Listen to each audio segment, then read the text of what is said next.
Good evening, all. Welcome back to Introduction to Philosophy. Tonight we are talking about Hegel and the aesthetic movement.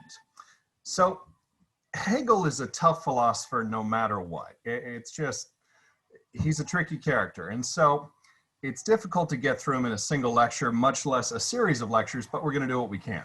So something to keep in mind about this guy is he's going to accept the romantic critique of science as narrow, as one-minded, as possibly misleading, but as largely incapable of explaining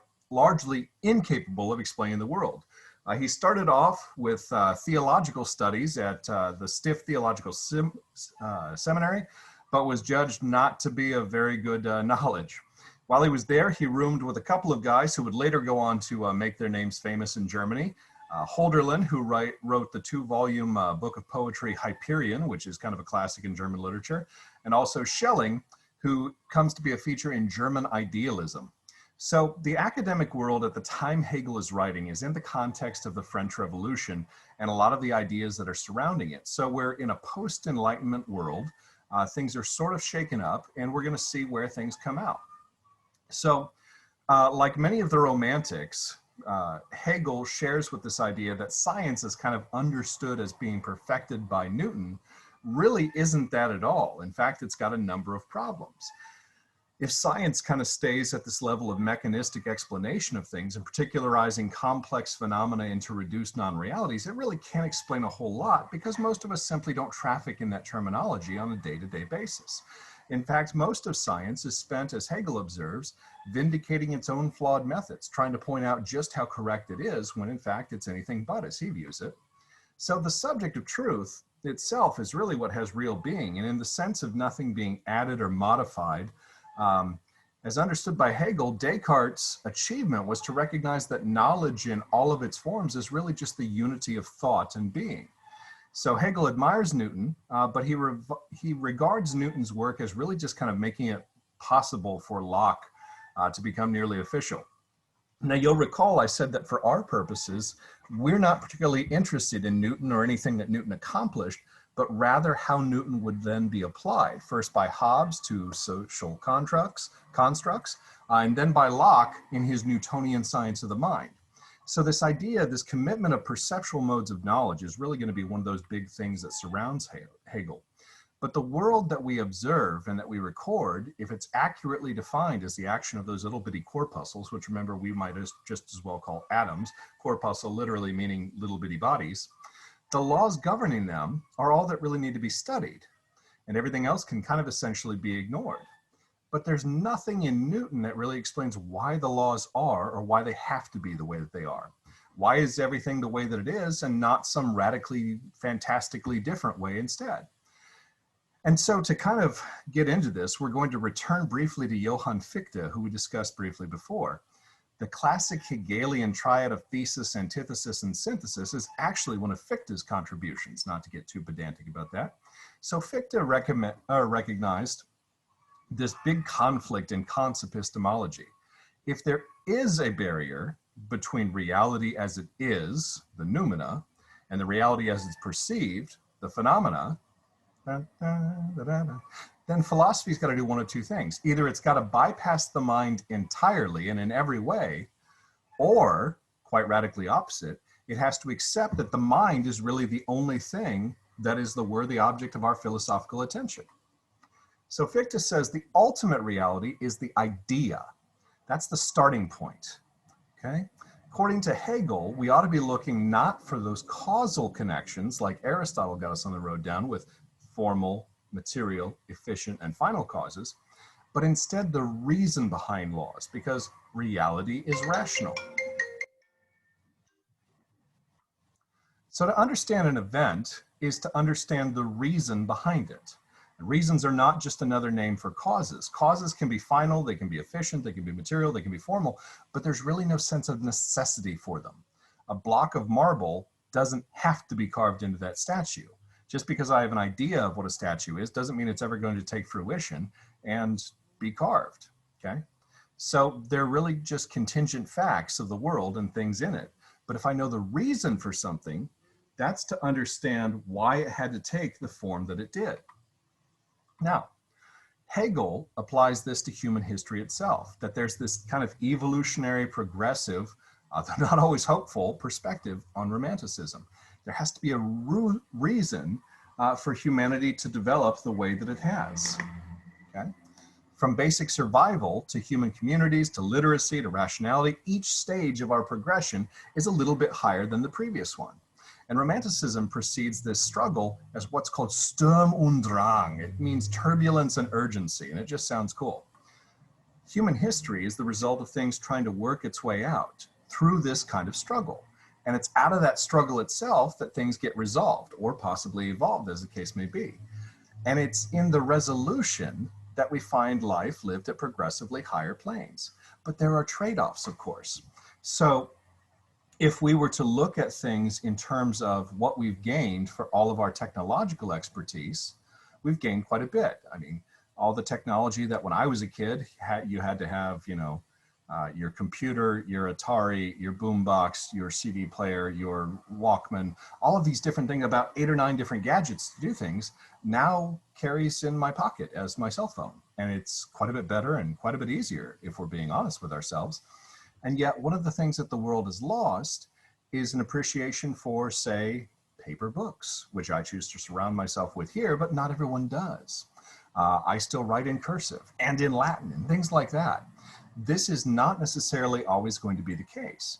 There is reason in human history, but we have to look at the trade-offs that we make for it. So Hegel gives several names to this idea. Most important, though, was probably the Geist. This is the absolute that expresses itself in every day of the particular age. And really for Hegel, Kant's dependence on the will of the moral agent, the drive and desire to do the right thing simply because it's the right thing and we feel that we're duty bound, leaves too much room for arbitrary things to be universalized. As we make these individual and collective conscious type decisions, we find that the greatest freedom of the will is really in giving up our own freedom for the sake of the whole, giving a little so everyone else can get a little. Okay? Now, what really exists for this, the way that we perceive this, Hegel says exists in a dialectic. So a dialectic, reality is the synthetic outcome of affirming and negating forces. In a dialectic, you've got a thesis, as opposed to which is an antithesis. If they find a mode of compromise, that becomes the synthesis, which is now the thesis, to which there's an antithesis, for which there's a synthesis, and so on as we go through this and work through this. So Fichte is really kind of important from a philosophical perspective as sort of the architect of Hegelian ontological logic that is that thesis, antithesis, synthesis. Now, if we looked at this, let's do an example of this. Fichte describes the dialectical realization of human freedom as an example. So man is born free. That's our thesis. We might recall the writings of Jean-Jacques Rousseau. We can't know that we're free, though, until our freedom is opposed and constrained by others, as Fichte himself pointed out. That would be the antithesis. In the synthesis stage, the final stage, we pass through the stage of freedom for its own sake, and we come to recognize our freedom as instrumentally to be used for the freedom of all, as Faust does in Goethe's story. So Romanticism brings this recognition that with the sublime comes kind of this defining dialectic of terror, conflict, conflagration. Progress is always going to be won at a price. History is essentially an organic thing, but it's not always as we prefer it, and reality is more than what we see. So let's switch gears a little bit and talk about the aesthetic movement. We're fast forwarding a bit to the middle of the 19th century. So we're smack in the center of the 1800s, and there's going to be this breakup taking place between philosophers, especially aestheticists in the tradition of Hegel, and natural philosophers, whom we would call scientists. Okay? The rift between them wasn't complete until 1862, and yet there's a lot of things that kind of indicate it was on its way. So in this period, you've got a guy named Hermann von Helmholtz. Okay? He's giving a lecture at Heidelberg. It's the 22nd of November, 1862. And he says to his audience, Hegel's system of nature seemed, at least to natural philosophers, absolutely crazy. Hegel launched out with particular vehemence and acrimony against the natural philosophers, and especially against Sir Isaac Newton. How dare he? The philosophers accused the scientific men of narrowness. The scientific men retorted that the philosophers were clearly insane. Well, I think most philosophers would probably own up to that. So this romantic movement had held that a purely mechanistic science really wasn't seeing anything in the world clearly or truthfully. So we're a lot more likely to find an underlying fundamental noumenal reality in art, in literature, rather than in science. And so all of this is going to be taken up in the period of time that we call the aesthetic movement, from about the end to the from about the middle to the end of the 19th century. So the aesthetic movement is not all on its own in the 19th century. It's got a lot of other contemporary movements going around there. In fact, the whole 19th century can really be seen as this age of reform. Part of this is in the roots of the Enlightenment and the Romantic rebellion against it. Okay? A lot of the reforms were on the inspiration of Anthony Ashley Cooper, the 7th Earl of Shaftesbury, who was kind of a radical and a liberal, and this is going to include guys like John Stuart Mill's father, James Mill. And a lot of the changes advocated, part of this, they're looking at the success of the so-called American experiment, but the fact that slavery is still a thing is going to be very problematic. A lot of the anti-slavery rhetoric that comes out of this is some of the most wonderful writing of the humanitarian discourse. Anti-slavery movements were launched by some of the best minds in the country at the time.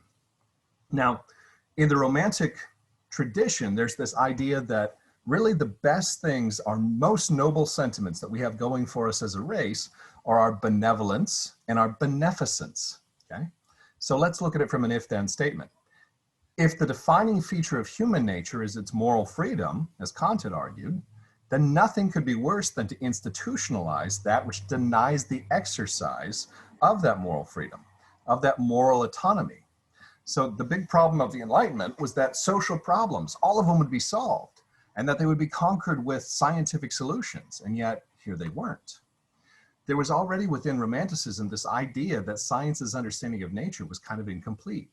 And the more that we become aware of our essential nature, the more we're likely to turn to the arts. Also, there's this idea that we become aware of the kind of world we should be actively trying to bring about in this. Voltaire was quoted as saying, "All is for the best and the best of all possible worlds."